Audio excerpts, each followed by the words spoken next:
Untuk ulumul Quran itu yang paling pokok pakai kitab Al-Itqan. Al-Itqan fi ulumil Quran karangannya Imam Suyuti. Sebelum saya terangkan teks persisnya itu ada sekian problem dalam memahami Quran, terutama kalau lewat terjemah. Problem itu bisa gawat, gawat betul, bukan gawat-gawatan tapi gawat betul. Misalnya ada ayat begini dan terjemahnya pasti begini. Fa'aina ma tuwallu fasamma wajhullah. Kamu menghadap mana saja, di arah manapun, di sana ada ridhonya Allah. Itu kalau hanya pakai terjemah, tentu menjadikan kita sholat bisa menghadap ke timur, ke barat, ke utara, dan ke apa? Selatan. Saya cerita sedikit tentang asbabun nuzul. Memang tema sekarang tentang asbabun nuzul. Dulu Rasulullah SAW ketika di Mekah itu sholat menghadap Ka'bah.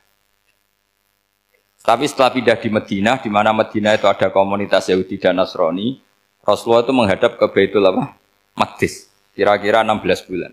16 sampai 17 bulan. Semua riwayat itu kisarannya hanya 16 sampai berapa? 17 bulan.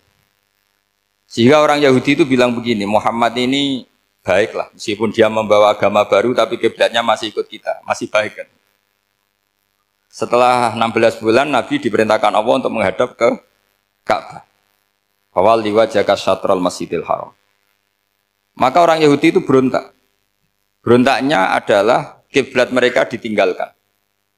Cara berpikir orang Yahudi itu kiblat mereka ditinggal. Sehingga mereka bilang mawallahum an qiblatihim allati kanu 'alaiha. Apa yang menjadikan umat Islam berpaling dari kiblat Baitul Maqdis. Kemudian mereka provokatif betul. Ini perlu diperjelas. Provokatif. Bilang begini. Inna Muhammadan tahayyara fi din. Muhammad ini bingung dalam beragama. Sehingga habis ngomong A, ngomong B. Habis kiblat Ka'bah, kiblat Baitul Maqdis. Sehingga dalam banyak tarikh disebutkan peristiwa kiblat itu terbanyak melahirkan orang murtad. Orang yang keluar dari Islam. Gara-gara provokasi orang Yahudi, Muhammad tahayyara fi din. Muhammad itu bingung dalam menentukan pilihan apa? Beragama. Kemudian walhasil singkat cerita akhirnya Nabi itu madhep Ka'bah. Apa yang terjadi mukjizat itu adalah bahwa agama ini agama yang mewakili semua agama sebelumnya yang masih orisinil. Yaitu Nabi akhirnya berargumentasi Ka'bah adalah kiblat yang asli, yang lebih tua. Terus mereka tanya, buktinya apa? Dijawab oleh Quran, fihi ayatum bayyinatum maqamu apa? Ibrahim. Ka'bah bukti tertua adalah di situ ada makam Ibrahim. Makam itu jejak kaki. Ya kalau bahasa Indonesia makam itu kuburan. Kalau dalam bahasa Arab makom itu jejak apa? Jejak kaki. Sehingga diketahui oleh sejarah dibuktikan di situ ada jejak kaki siapa? Nabi Ibrahim. Sementara nisbatnya Baitul Maqdis itu adalah kepada Nabi Musa dan Nabi Harun. Yang ini adalah turunan dari Nabi siapa? Ibrahim. Hikmahnya apa? Begini, sebagai bukti bahwa Baitul Maqdis pernah menjadi poros Islam atau poros Tauhid, maka Nabi Muhammad pernah disuruh menghadap ke Baitul Maqdis. Buat inget-ingetan kalau ini pernah menjadi poros apa? Tauhid. Tapi tetap tua-tuaan masih tua apa? Ka'bah. Nah, kenapa tua Ka'bah tadi? Karena Ibrahim adalah Abul Anbiya, bapak dari para.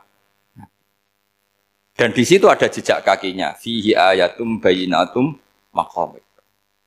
Bukti itu belum cukup.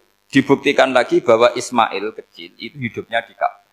Kita tahu sa'i baina Safa wal Marwah adalah karena Siti Hajar sedang mencari apa? Jadi ada bukti sekian, bukti empirik bahwa Ibrahim itu kiblatnya itu Ka'bah, bukan Baitul. Sehingga ada kata-kata fihi ayatum bayyinatum maqamu. Nah, tanpa ngerti asbabun nuzul, kamu akan mengartikan fa'aina ma tuwallu fasamma wajhuhu itu salah. Karena di situ kamu menghadap mana saja, maka di situ ada ridhonya Allah. Maka para ulama memberi catatan, maksudnya begini, kamu menghadap kemana saja, asal itu yang diperintahkan Allah, maka di situ ada ridhonya. Harus seperti itu maknanya, disesuaikan dengan konteks asbabun nuzul. Tanpa seperti itu tidak bisa. Dan masih banyak lagi kepentingan tentang asbabun nuzul. Jadi problem sekarang adalah banyak mufassir yang hanya mengartikan dari terjemah. Itu bahaya sekali. Alhamdulillahi Rabbil Alamin. Wassalamualaikum warahmatullahi wabarakatuh. Semoga ilmu yang kita dapatkan hari ini bermanfaat dan Allah senantiasa memberikan petunjuk serta kekuatan untuk kita terus beramal baik.